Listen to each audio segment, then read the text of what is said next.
नमस्कार विद्यार्थी मित्रांनो, स्वागत आहे तुमचं आजच्या नवीन व्हिडिओमध्ये। तर आज आपण वीकली करंट अफेअर्स म्हणजेच 20 ते 26 ऑक्टोबर दरम्यानच्या खूप महत्त्वाच्या काही चालू घडामोडी पाहत आहोत। तर विद्यार्थी मित्रांनो, सर्वांनी हा व्हिडिओ शेवटपर्यंत पहा। तर चला थोडाही वेळ वाया न घालवता आपण या व्हिडिओला सुरुवात करूयात। तर आजचा आपला पहिला प्रश्न असणार आहे, तर संरक्षण मंत्री राजनाथ सिंह यांनी तेजस LCA Mk-1A लढाऊ विमानाच्या तिसऱ्या उत्पादन लाईनचे उद्घाटन कोठे केले आहे? तर याचे योग्य उत्तर आहे ऑप्शन सी, नाशिकमध्ये। कोठे? तर नाशिकमध्ये केले आहे। तर याविषयी आपण महत्त्वाची माहिती देखील पाहून घेऊयात।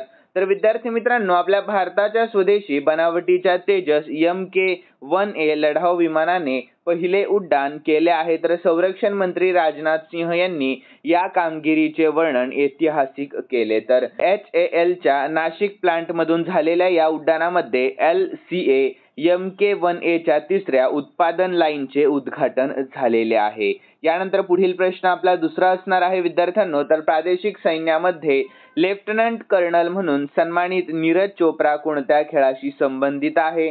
तर याचे योग्य उत्तर ऑप्शन बी, भालाफेक या खेळाशी संबंधित आहे। कोणत्या? तर भालाफेक या। तर याविषयी आपण महत्त्वाची माहिती देखील पाहून घेऊयात विद्यार्थी मित्रांनो सविस्तरपणे। तर प्रादेशिक सैन्यामध्ये लेफ्टनंट कर्नल म्हणून सन्मानित नीरज चोप्रा हे भालाफेक या खेळाशी संबंधित आहे। तर त्यांना त्यांच्या क्रीडा क्षेत्रातील उत्कृष्ट कामगिरी आणि राष्ट्रासाठी केलेल्या सेवेबद्दल हा मानद सन्मान देण्यात आलेला आहे। तर नीरज चोप्रा यांनी 2020च्या टोकियो ऑलिम्पिकमध्ये सुवर्ण पदक आणि 2024च्या पॅरिस ऑलिम्पिकमध्ये रौप्य पदक मिळवलेले आहेत। यानंतर पुढील प्रश्न तिसरा आहे, तर अहमदाबाद येथे झालेल्या 11व्या आशियाई जलचर अजिंक्यपद स्पर्धेमध्ये आपल्या भारताने कोणते स्थान मिळवले आहे? तर याचे योग्य उत्तर ऑप्शन सी, 11वे स्थान। कितवे? तर 11वे स्थान। तर याविषयी आपण महत्त्वाची माहिती पाहून घेऊयात। तर अहमदाबादमध्ये नुकत्याच पार पडलेल्या 11व्या आशियाई जलचर अजिंक्यपद स्पर्धेमध्ये आपल्या भारताने एकूण 13 पदके जिंकून 4थे स्थान पटकावले आहे। लक्षात ठेवा। यानंतर या स्पर्धेतील आपल्या भारताची कामगिरी पाहून घेऊया। तर पदके आहेत एकूण 13, तर त्यामध्ये 4 रौप्य पदके आणि 9 कांस्य पदकांचा समावेश आहे। तर एकूण 13 पदके होत आहेत। तर शिस्त, तर या स्पर्धेमध्ये जलतरण, कलात्मक जलतरण, डायव्हिंग आणि वॉटर पोलो या खेळांचा समावेश होता। तर ठिकाण, तर स्पर्धा वीर सावरकर क्रीडा संकुल येथे आयोजित करण्यात आलेली होती। आणि ठळक कामगिरी काय असणार आहे? तर पुरुषांच्या सिंक्रोनाइज्ड 10 मीटर प्लॅटफॉर्म प्रकारामध्ये इंडिवेर सायरेम आणि विल्सन सिंग निंगथोजम यांनी कांस्य पदक मिळवले आहे। तर 17 वर्षीय ऋषभ दासने 3 कांस्य आणि 1 रौप्य पदक पटकावले आहे।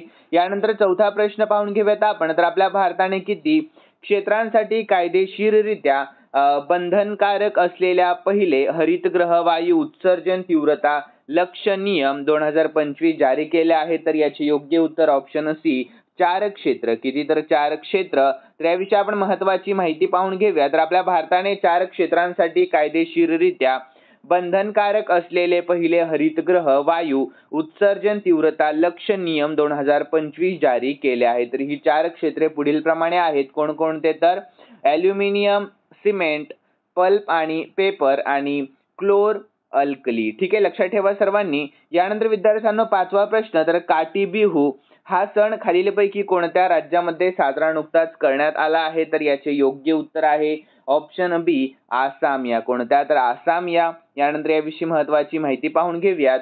तर काटी बिहू सण आसाम राज्यामध्ये साजरा केला जातो। तर हा सण आसाममधील 3 प्रमुख बिहू उत्सवांपैकी एक आहे आणि तो कार्तिक महिन्यामध्ये म्हणजेच ऑक्टोबर मध्ये साजरा केला जात असतो। तर काटी बिहू याला कोंगाली बिहू असेही म्हटले जाते। तर विद्यार्थ्यांनो याचे महत्त्व काय असणार आहे? तर या काळामध्ये कोठारातील धान्य जवळपास संपलेले असते आणि भात कापणीला वेळ असतो, त्यामुळे याला गरिबाचा सण म्हणूनही ओळखले जाते। तर साजरा करण्याची पद्धत, तर या ठिकाणी तुळशीच्या झाडाखाली आणि घराच्या अंगणामध्ये दिवे लावले जातात।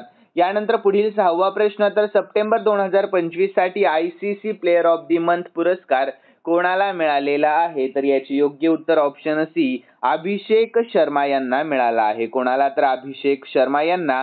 यानंतर याविषयी महत्त्वाची माहिती पाहूया। तर सप्टेंबर 2025 साठी ICC पुरुष प्लेयर ऑफ द मंथचा पुरस्कार अभिषेक शर्मा यांना मिळालेला आहे। तर महिला क्रिकेटपटू स्मृती मानधना यांना महिलांच्या गटामध्ये हा पुरस्कार प्रदान करण्यात आला, तर अभिषेक शर्माने आशिया कपमधील उत्कृष्ट कामगिरीमुळे हा पुरस्कार जिंकला. तर विद्यार्थ्यांनो लक्षात ठेवा, पुरुष गटामध्ये कोणाला, तर अभिषेक शर्मा आणि महिला गटामध्ये स्मृती मानधना यांना. यानंतर पुढील प्रश्न आहे आपला 7वा. तर आंतरराष्ट्रीय फुटबॉलमध्ये सर्वाधिक असिस्टेड गोल स्कोरर कोण बनला आहे, तर याचे योग्य उत्तर ऑप्शन सी लिओनेल मेस्सी बनला आहे. कोण, तर लिओनेल मेस्सी. तर याविषयी महत्त्वाची माहिती पाहून घेऊया. तर आंतरराष्ट्रीय फुटबॉलमध्ये सर्वाधिक असिस्टेड गोल करणारा खेळाडू लिओनेल मेस्सी आहे. तर ऑक्टोबर 2025 मध्ये त्याने हा विक्रम आपल्या नावावर केला आहे. यानंतर पुढील प्रश्न आहे आपला 8वा. तर भारत कोणत्या देशादरम्यान 5वा समुद्र शक्ती नौदल सराव पार पडला आहे, तर याचे योग्य उत्तर ऑप्शन बी इंडोनेशिया या. कोणत्या, तर इंडोनेशिया या.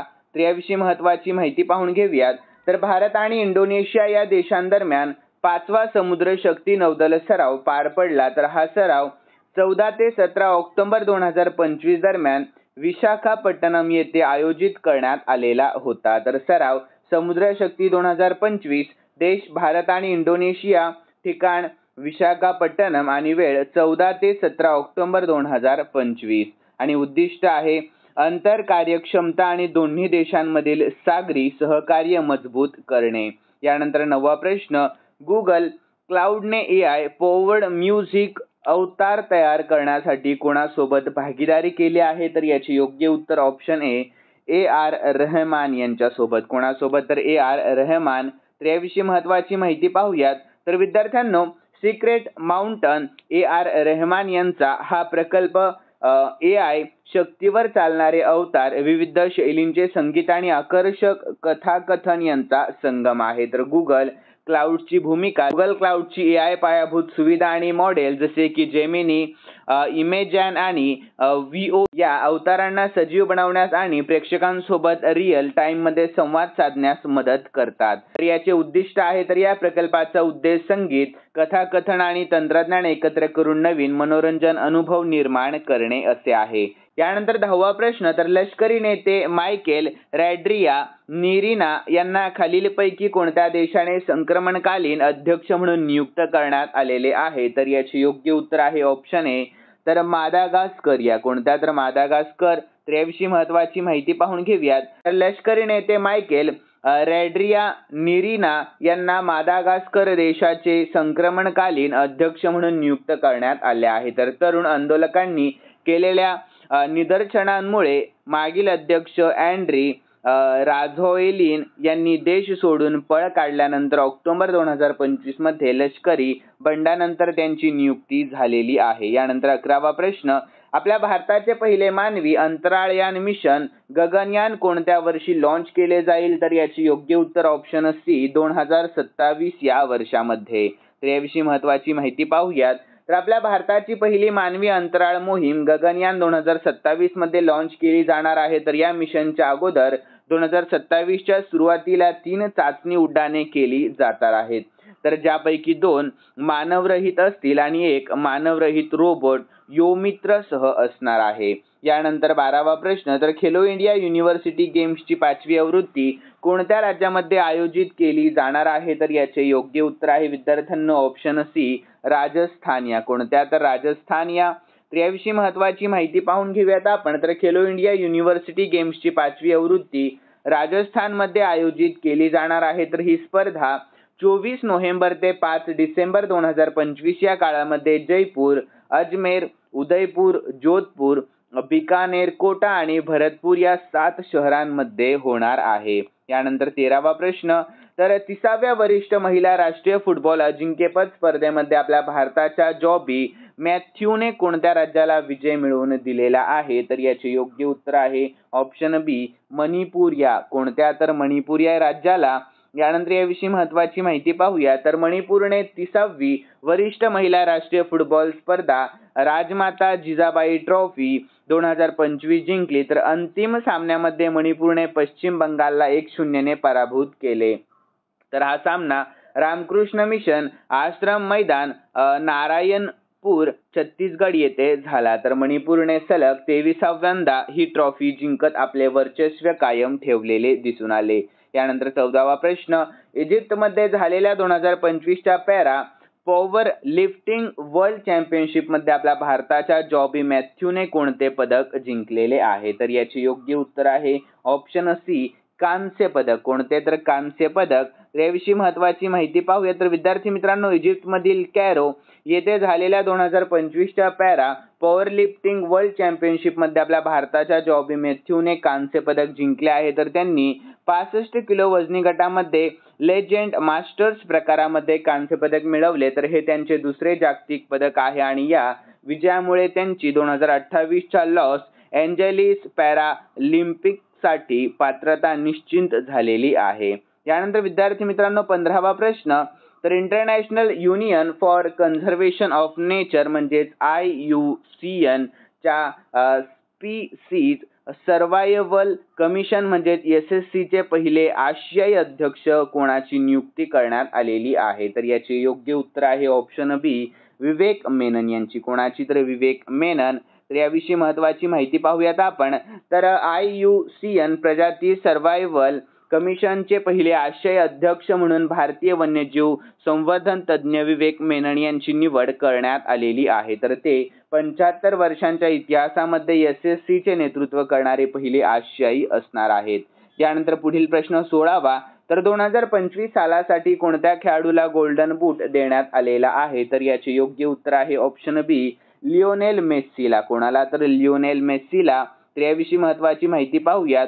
तर 2025 सालासाठी वेगवेगळ्या स्पर्धांमध्ये अनेक खेळाडूंना गोल्डन बूट पुरस्कार मिळाला आहे. तर यामध्ये लिओनेल मेस्सीने 2025 MLS गोल्डन बूट जिंकला आहे. तर गोन्झालो गार्सियाने फिफा क्लब विश्वचषक 2025 गोल्डन बूट जिंकलेला आहे. लक्षात ठेवा. यानंतर या व्यतिरिक्त कायलियन एम्बाप्पेने 2025चा युरोपियन गोल्डन बूट जिंकलेला आहे. ठीक आहे, सर्वांनी लक्षात ठेवा. यानंतर पुढील प्रश्न आहे 17वा, तर भारत आणि कोणत्या देशादरम्यान जेमॅक्स 2025 हा लष्करी सराव आयोजित करण्यात आला होता? तर याचे योग्य उत्तर आहे ऑप्शन बी, जपानिया. कोणत्या? तर जपानिया. तर याविषयी महत्त्वाची माहिती पाहून घेऊया. तर जेमॅक्स 2025 हा सागरी सराव जपान आणि भारत या दोन देशांदरम्यान आयोजित करण्यात आला होता. तर या सरावामध्ये भारतीय नौदलाचे INS सह्याद्री हे जहाज सहभागी झालेले होते.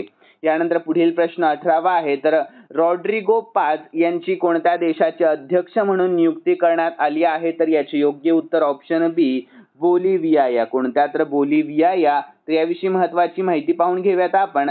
तर रॉड्रिगो पाज यांची बोलिव्हियाचे अध्यक्ष म्हणून नियुक्ती करण्यात आली आहे. तर त्यांनी 54.6% मते मिळवून निवडणुकीमध्ये विजय मिळवला, ज्यामुळे इन्व्हो मोरालेस यांच्या नेतृत्वाखाली समाजवादी राजवटीचा 20 वर्षांचा कार्यकाळ संपला. यानंतर विद्यार्थी मित्रांनो, 19वा प्रश्न, तर पर्सन ऑफ कल्चरल मेरिट पुरस्कारासाठी निवड होणारी पहिली जपानी व्हाईस अभिनेता कोण बनली आहे? तर याचे योग्य उत्तर ऑप्शन बी, मसाको नोझावा बनली आहे. कोण? तर मसाको नोझावा. तर याविषयी महत्त्वाची माहिती पाहूया. तर ड्रॅगन बॉल मालिकेतील सोन गोकू या पात्राला आवाज देणाऱ्या दिग्गज आवाज अभिनेत्री मसाको नोझावा यांची पर्सन ऑफ कल्चरल मेरिट पुरस्कारासाठी निवड झाली आहे. तर ती हा प्रतिष्ठित पुरस्कार मिळवणारी पहिली जपानी आवाज अभिनेत्री ठरलेली आहे.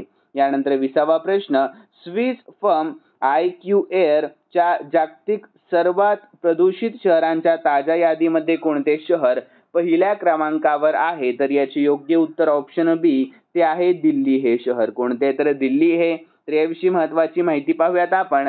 तर स्वित्झर्लंड स्थित IQ एअर या हवामान गुणवत्ता मोजणाऱ्या संस्थेने नुकतीच जगातील सर्वाधिक प्रदूषित शहरांची यादी जाहीर केली आहे. तर या यादीमध्ये आपल्या भारताची राजधानी दिल्ली अव्वल क्रमांकावर असून ती जगातील सर्वाधिक वायू प्रदूषण असलेले शहर ठरलेली आहे. तर या यादीमध्ये मुंबई दुसऱ्या, तर लाहोर पाकिस्तान तिसऱ्या क्रमांकावर आहे. आणि दिवाळीपूर्वीच दिल्लीतील हवामानामध्ये धुक्याचा व धुरक्याचा पातळी इतकी वाढली की AQI म्हणजेच एअर क्वालिटी इंडेक्स अत्यंत धोकादायक पातळीवर गेलेला आहे. यानंतर पुढील प्रश्न 21वा, तर चिली येथे झालेल्या 2025च्या फिफा विश्वचषक अंडर-20 विजेतेपद कोणी जिंकले? तर याचे योग्य उत्तर आहे ऑप्शन सी, मोरोक्को यांनी. कोणी? तर मोरोक्को. तर याविषयी महत्त्वाची माहिती पाहूया. तर 2025 फिफा अंडर-20 विश्वचषकाचे विजेतेपद मोरोक्कोने जिंकले आहे, ज्याने अंतिम सामन्यामध्ये अर्जेंटिनाचा 2-0 ने पराभव केला. तर हे मोरोक्कोचे पहिलेच अंडर-20 विश्वचषक विजेतेपद ठरले आहे.